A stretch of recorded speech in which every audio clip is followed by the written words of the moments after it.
Alors, bonsoir tout le monde, j'espère que vous allez bien.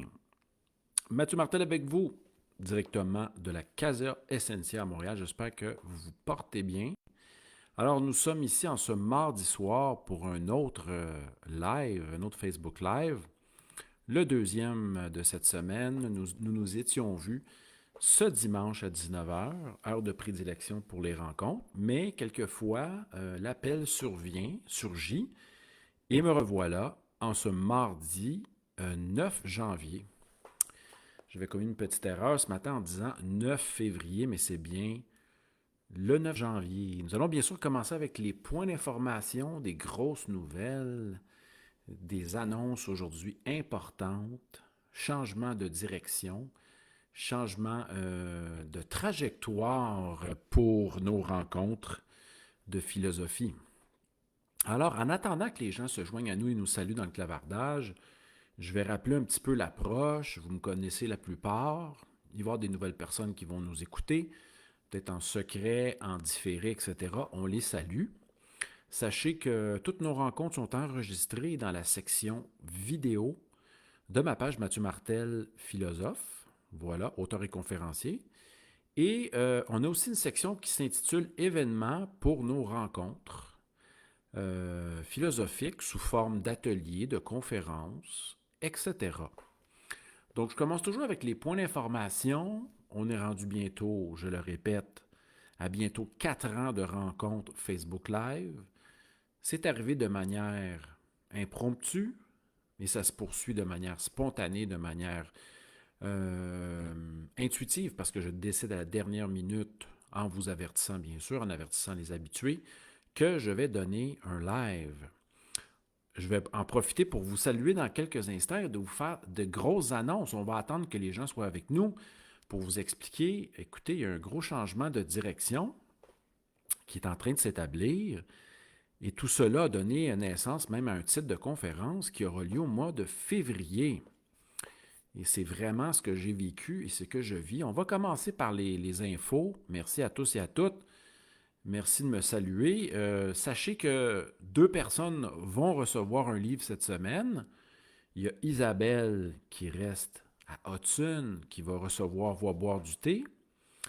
Et l'autre personne, c'est Olga, qui reste sur la rive sud, qui va recevoir l'appel de l'être. On la salue. On salue les 2 demoiselles. Alors, merci d'avoir participé au tirage et vous allez recevoir le livre avec une dédicace, sûrement cette semaine via la boîte postale. J'en profite pour vous saluer. Merci aux auditeurs et aux auditrices qui sont fidèles, qui sont présents, qui nous écoutent. On a quand même plusieurs auditeurs d'un peu partout, en France, Haïti, Afrique du Nord, Floride et même très loin au nord du Québec, en Abitibi.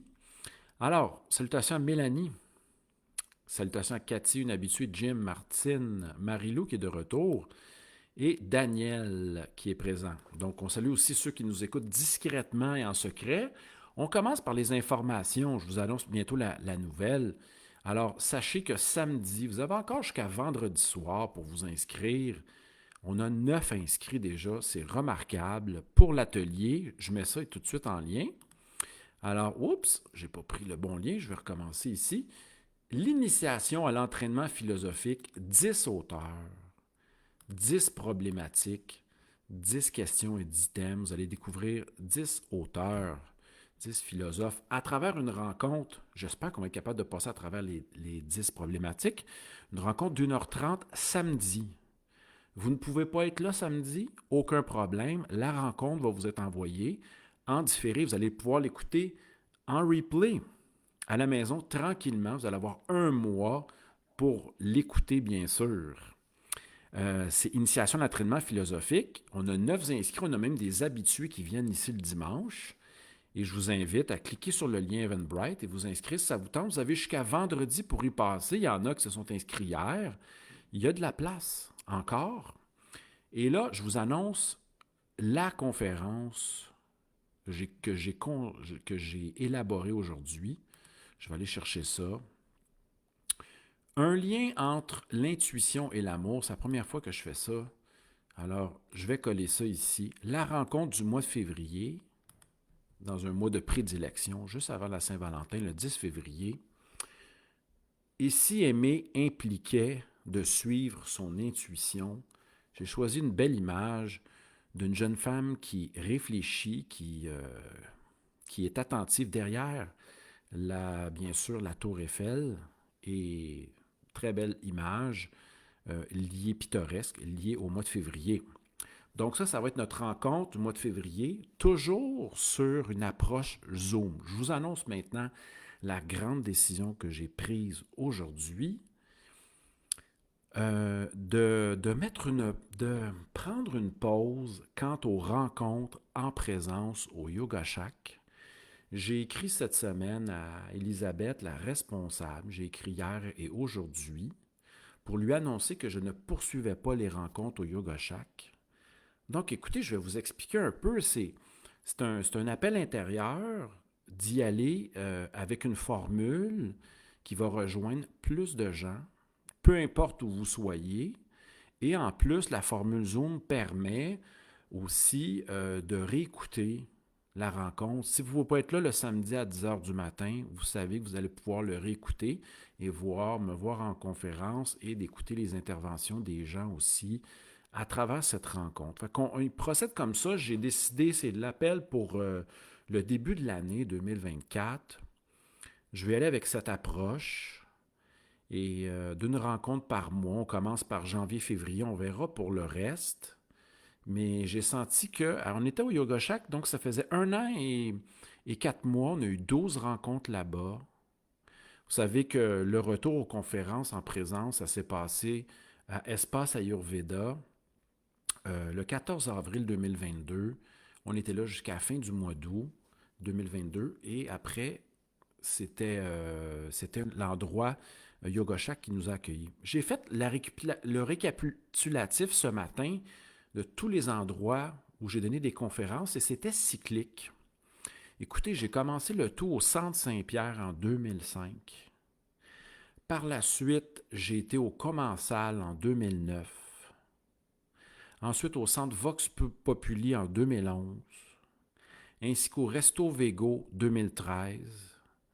À la librairie Le Point du Jour 2014-2015. J'ai tout récapitulé ça ce matin. Et j'ai même donné des conférences au 450 Sherbrooke-Est dans une tour, 3 conférences au 17e étage, au centre SOA. Et j'ai vu que c'était cyclique. Et là, le cycle est terminé et on y va avec un nouveau départ. Ce soir, notre sujet, vivre comme si c'était la première fois ou la dernière fois. Je vous invite à me répondre. Quelle formule vous plaît le plus? Selon quelle formule décidez-vous de vivre votre vie? Est-ce que vous vivez les choses comme si c'était la dernière fois que ça se passe? Ou comme si c'était la dernière fois que les choses se passent? Ou vous vivez les choses comme si c'était la première fois? Je vais vous expliquer d'où viennent. Parce qu'il y a des philosophes qui endossent ces positions-là. Mais questionnez-vous, écrivez-moi dans le clavardage, quelle approche préférez-vous? Comme si c'était la première ou comme si c'était la dernière? Puis je vais vous expliquer tous les présupposés philosophiques qui se cachent derrière ces positions. J'ai décidé de ce sujet, bien sûr, à la dernière minute parce que je fonctionne avec intuition, comme le veut le titre, Et si aimer impliquait de suivre son intuition. Vous pouvez me répondre dans le clavardage, aussi afficher des commentaires, poser des questions. Merci à tous et à toutes d'être présents et présentes. Et on salue ceux et celles qui vont nous écouter en différé. Notre prochaine rencontre aurait lieu, c'est bien sûr l'atelier de samedi, qui va être en matinée. Anton m'écrit aujourd'hui, Mathieu, ça se peut que je ne sois pas là. Aucun problème, Anton, je t'envoie l'enregistrement, même si tu ne peux pas être là samedi à 10 heures du matin, heure de Montréal. Je t'envoie l'enregistrement par la suite. Tu vas pouvoir suivre l'atelier. Et on va se voir dimanche, bien sûr, le 14, pour faire un petit retour sur cette rencontre. Voilà, donc on va se voir dimanche, le 14 à 19 h pour nos rencontres du dimanche. OK. Alors, je vous pose la question, vivre comme la première fois ou comme la dernière fois?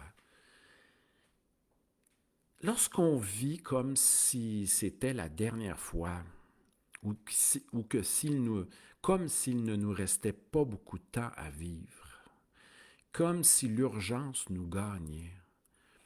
C'est intéressant cette perspective-là parce que on est comme face à une situation qui se présente et ça nous dit intérieurement, c'est comme la présence du ça, de la pulsion. Je dois saisir ce moment, tout d'un coup qu'il ne reviendrait pas. Hein? Vivre comme si c'était la dernière fois, c'est se dire, ça présuppose, je dois saisir cette occasion tout d'un coup que, ben ça le dit, comme si c'était la dernière fois, qu'il n'y aurait pas de possibilité de revivre cette situation ou de la ressaisir. C'est assez intéressant. On pense au film 7 jours que je passe souvent à mes étudiants. Un prof de littérature, un peu blasé, qui enseigne au primaire, au secondaire, qui veut être écrivain, et face à une maladie, un cancer de phase 4, un cancer du cerveau, et se dit, qu'est-ce que je fais? Est-ce que je vais subir la chimiothérapie et souffrir, perdre mes facultés, ma qualité de vie, etc. Et en plus, je n'ai que 10% des chances de survivre. Est-ce que je m'adonne à cette médecine, à ce traitement via la médecine moderne, de la médecine moderne, ou je prends du temps pour réfléchir et je pars à l'aventure en moto à travers le Canada? Eh bien, notre personnage du film One Week a décidé de prendre une moto. Il rêvait depuis longtemps de faire un périple en moto, donc il va partir à travers le Canada, traverser le Canada jusqu'à Tofino. Et la question qui va mener sa quête, c'est une question d'identité profonde. Qui suis-je? Qu'est-ce que je veux profondément? Est-ce que je vis le genre de vie? euh, est-ce que je suis en train de vivre la vie qui me correspond, auquel je rêve, la vie vibrante? Parce que là, notre jeune homme enseigne, est un peu blasé dans l'enseignement. Il sort avec une femme qui veut se marier à tout prix, ils sont un petit peu sont un petit peu un couple opposé. Hein? Donc, on voit que les personnalités s'opposent, sont peut-être complémentaires, mais ils ne se comprennent pas sur le sens de l'existence. Et le personnage Ben Tyler, dans le film One Week,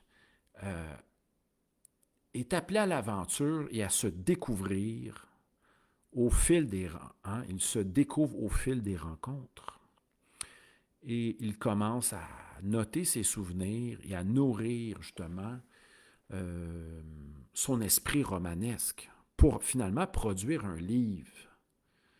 Et la question du film qui s'intitule 7 jours, c'est que feriez-vous s'il vous restait 7 jours à vivre?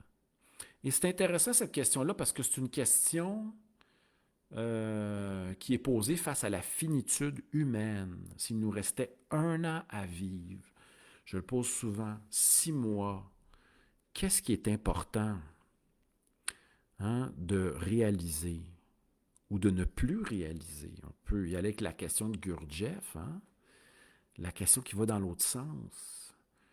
Que faudrait-il cesser de faire? Et que faudrait-il entamer de faire? Le faudrait, l'impératif, se pose face à notre être profond, face à l'urgence, face à la finitude. Hein? Si nous n'avions à vivre pour très peu de temps, que ferions-nous? Qu'est-ce qui est important? Qu'est-ce qui serait important à considérer du plus profond de notre être? Et la personne qui vit intensément comme si c'était la dernière fois tente de saisir les instants. Et souvent, on procrastine, on remet à plus tard, on passe à côté de plein d'occasions. On vit, comme l'a déjà dit le Dalai Lama, comme si nous étions des immortels. On se dit toujours, il reste du temps. Hein? Et affronter nos peurs est quelque chose de difficile. Emerson le dira. Êtes-vous capable de franchir le chemin et de passer à travers, en passant à travers, d'aller au-delà de vos peurs? Voilà. Hein, je vais y aller avec la citation d'Emerson. Je vais vous trouver ça. Emerson, peur, citation. Elle était très belle, je l'ai déjà. euh, Celui qui ne cherche pas à vaincre ses peurs chaque jour n'a rien appris du secret de la vie. Et là, j'ai une autre citation ici qui est un impératif éthique. Fais toujours ce que tu as peur de faire. Allons-y. Je vous pose la question. Qu'avez-vous peur de faire? Hein? Êtes-vous capable d'emprunter le chemin qui va traverser vos peurs? Qu'avez-vous peur de faire? Et d'aller, fais toujours, nous dira Emerson, ce que tu as peur de faire. L'as-tu identifié? Mais dans un contexte où on vit pour la dernière fois, c'était plus facile de saisir les occasions et les opportunités et de dire oui, car on peut se dire tout d'un coup que ça ne revient pas. Je crois qu'on vit souvent selon cette perspective, selon cette vision des choses, comme si on avait beaucoup de temps devant nous. C'est pour ça qu'aujourd'hui, je remets dans le contexte. Écoutez, hier, j'ai annulé des dates. Aujourd'hui, j'ai réannulé la date de février. Je dis non, non, j'ai fini mon cycle au Yoga Shack et maintenant, j'y vais avec des webinaires comme ça, avec le thème sur l'amour et l'intuition et celui sur l'initiation et la réflexion philosophique.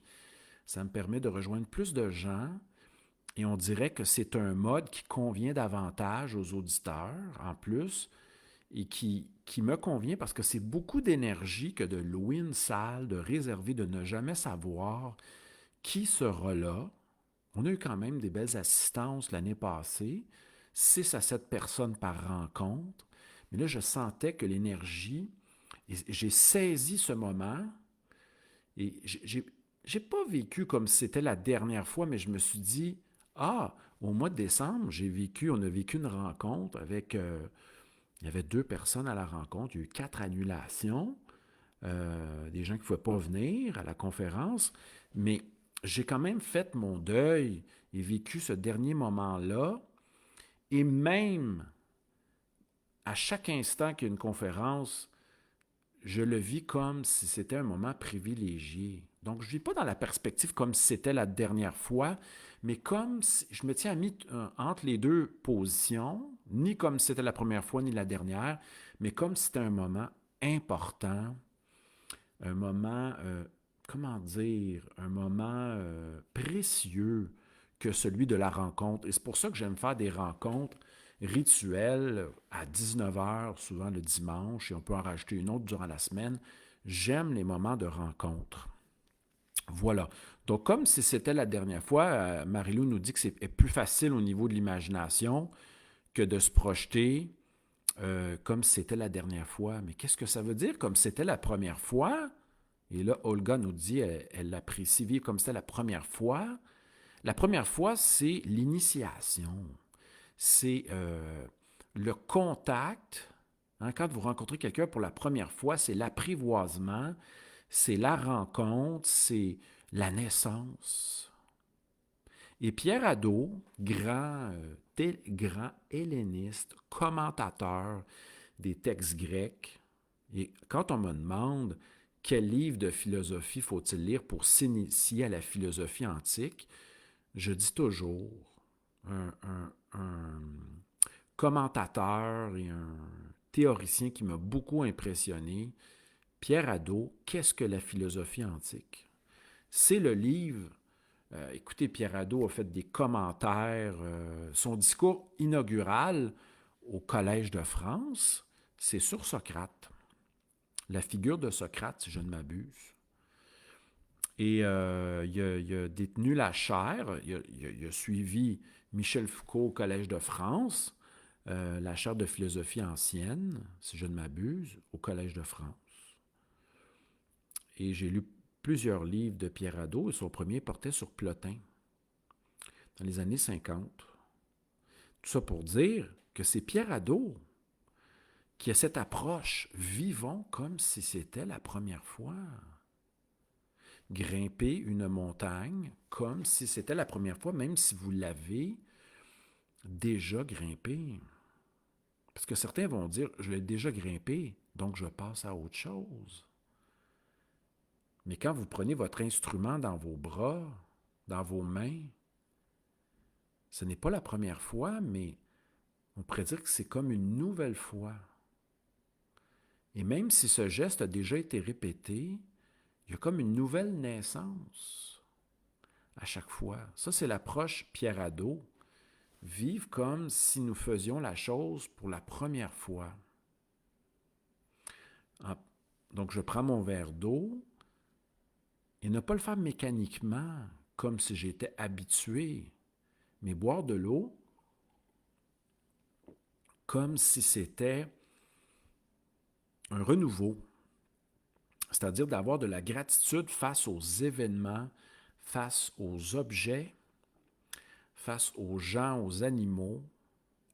C'est ça, cette approche-là de vivre comme si c'était la première fois. Parce qu'on peut toujours, quand on y va avec l'approche de la première fois, s'étonner, se faire surprendre et s'émerveiller face à ce qui est. Donc les punks, ils vont de côté, comme c'était la dernière fois, ça nous pousse à saisir l'instant, à profiter de l'instant. Mais il y a comme une urgence. Okay? Il y a cette vision-là. Mais il y a la vision aussi de comme c'était la première fois, vivons les choses comme c'était la première fois, comme si nous ne connaissions pas, justement. C'est peut-être se ramener dans un état originel de découverte. J'avais un collègue qui grimpe les montagnes, va au Mont Washington et collectionne les sommets. Et à chaque fois qu'il a fini une série de sommets, va célébrer en buvant une bouteille de champagne. Mais ce qui compte, c'est l'atteinte du sommet. Une fois qu'il les a faits, il va changer. Donc, c'est la nouveauté. Mais nous pouvons vivre aussi la nouveauté, par exemple, en prenant un crayon, en écrivant des poèmes, etc. On vit le renouveau à travers cette approche aussi. On ne se dit pas, j'ai écrit un poème, donc je passe à autre chose. On peut voir ça comme un art. Hein? Voilà.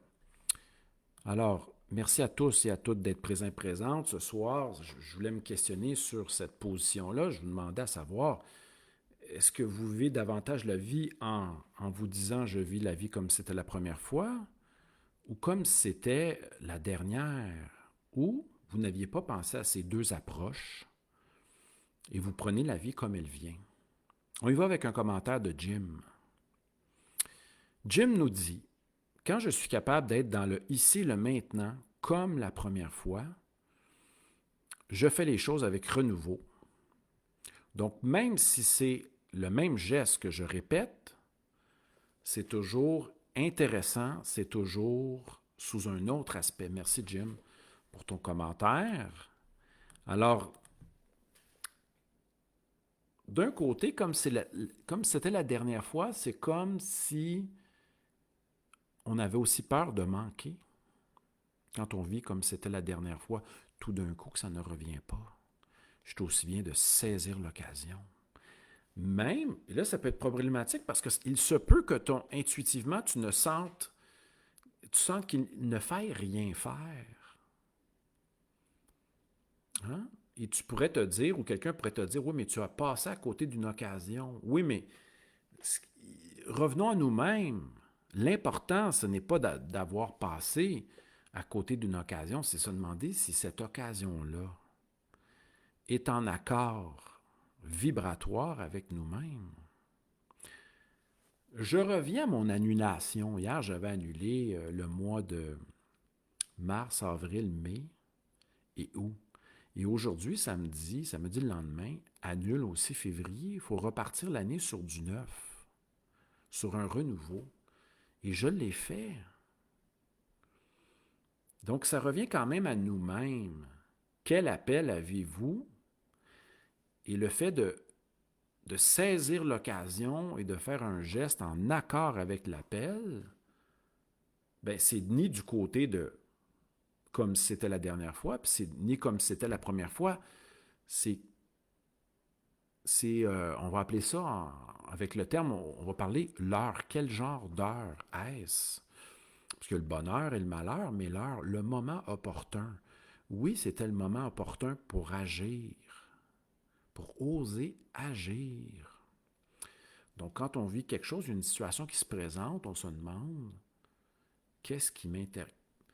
Est-ce que cela m'appelle? Est-ce que cela m'inspire? Est-ce que j'ai le goût? Et c'est ça peut-être être en diapason avec son être profond. On y va avec Daniel qui nous commente, il va d'un passage de Lao Tzu. Lao Tzu. Le maître ne fait rien, mais il ne laisse rien faire. Intéressant. L'homme ordinaire fait toujours quelque chose malgré cela. Il lui reste une tonne de choses à faire. Wow, quelle réflexion, quelle pensée à discerner, je répète. Le maître ne fait rien, mais il ne laisse rien faire. L'homme ordinaire fait toujours quelque chose malgré cela, il lui reste une tonne de choses à faire. Quelle profondeur, cela au-dessus. Voilà.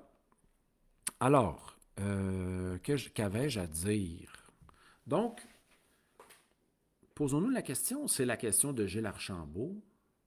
Vivre, n'est-ce pas se remettre en question?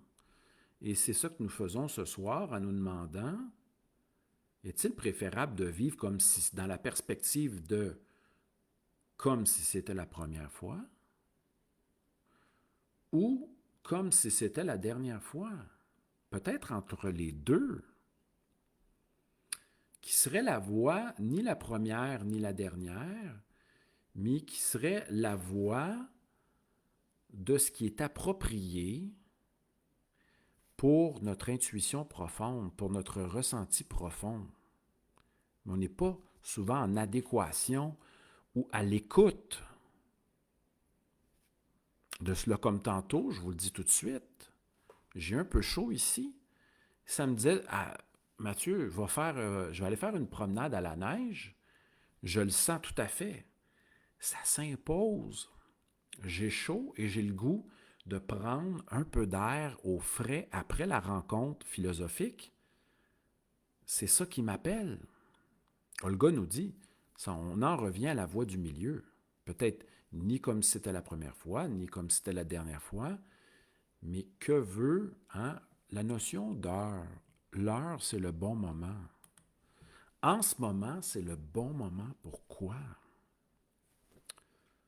Aujourd'hui, c'était le bon moment pour agir et partir l'année sur une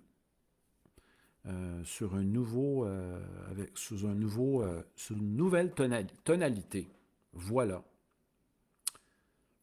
Alors, je vous remercie les amis pour votre présence. Ça fait une trentaine de minutes. D'habitude, les lives durent entre 30 et 40 minutes. C'est ce que j'avais à réfléchir avec vous ce soir. On se voit peut-être samedi pour l'atelier. Vous pouvez aller voir dans les clavardages pour vous inscrire. Sinon, pour sûr, dimanche prochain, je vais être là. Le 14 à 19h pour une petite rencontre de philosophie réflexive. Souvent, on m'écrit pour savoir, Monsieur Mathieu, c'est quoi le thème? Je ne le sais pas. Je vais décider une demi-heure avant ou 15 minutes avant. Donc, à samedi, peut-être. À dimanche, j'espère bien. Portez-vous bien, bonne soirée. Et je m'en vais, bien sûr, faire une petite promenade au frais à la neige. merci à tous et à toutes. Bonne soirée.